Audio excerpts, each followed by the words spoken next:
Have you ever been left or felt like you've been left out of a class or in a group? Yes. Yeah. Can you tell me how it made you feel or tell me about it? It made me feel sad And why did it make you feel sad? because no one was paying attention to me. Yeah, so that would make you sad. So today we'll be listening to a story about a boy named Tony and how he felt left out in his family and in his class. We're going to try to figure out the problem and then help come up with a solution or how we can fix the problem in the story. In order to figure out a solution, we need to be like detectives to learn and ask questions, which will also help us understand how the character is feeling.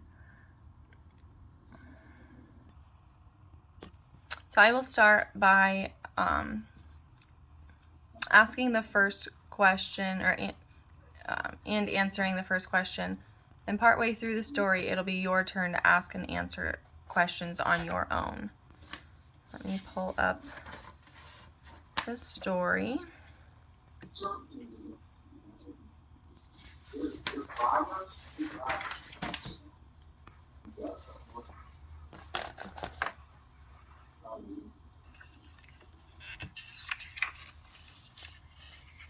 Tony's little brother Lyndon was having a bad day at school. Can you hear it? To begin with, his tooth hurt a lot. And then in the middle of class, Lyndon touched his sore cheek and he accidentally made a big, loud noise that sounded like a duck quacking. Everyone started laughing at him, except his teacher, Mrs. Lee, who said his parents could expect a call tonight. All this made it hard for Lyndon to concentrate on the lesson. Mrs. Lee went around the room asking everyone what they dreamed of being someday. When it was Lyndon's turn, he realized he was the only one who had no idea. "I don't know," he answered. "Maybe a duck?" Everyone started laughing again. Lyndon liked it when he made people smile, but Mrs. Lee was not smiling. He couldn't wait until the bell rang so he could walk home with his big brother Tony. Tony tried to cheer up Lyndon on the way home. "Hey, Lyndon, why don't you go out for a long pass just like I taught you?" Tony called as he pulled the football from under his arm. The ball spiraled through the air in a perfect arch and landed in Lyndon's arms with a soft thud. Lyndon waved the ball proudly. "Maybe someday I'll be as good in sports as you are," he said to Tony as they continued to walk home. Lyndon knew his brother hoped to become a football player when he grew up. Tony could already throw footballs so far and high, you might as well pack a snack to eat while waiting for it to come back down. Tony playfully punched Lyndon's arm. "That's cool, little brother, but remember what Mom and Dad always tell us." I know, Lyndon said. "Whatever it is that you want to do, you can do it. Trust God and dream big." But Lyndon wondered if playing football was really what he wanted to do. So in that first 2 pages, I might ask what's wrong with him and why is he feeling sad. And something that I might notice with that is that he doesn't really know if he wants to be a football player, even though that might be what his family wants to do. So that could possibly make him sad if he doesn't want to do something that his family wants him to do. So we'll continue the story. You'll come up with your own questions.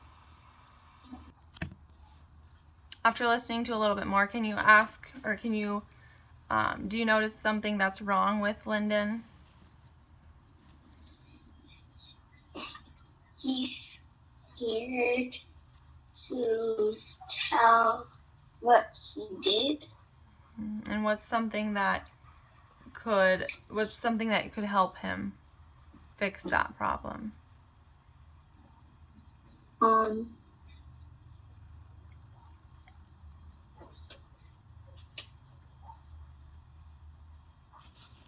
a hug? Maybe a hug will make him feel better. Or maybe listening to other people's advice about things could help him come up with some ideas.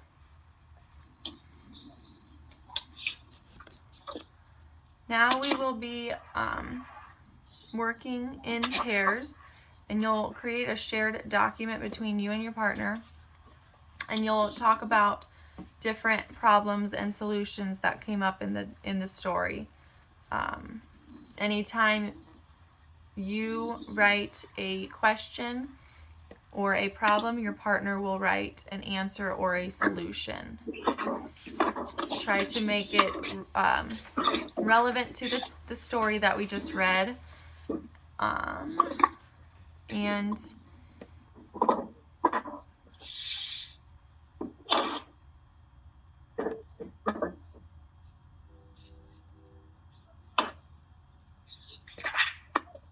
I feel like that's it.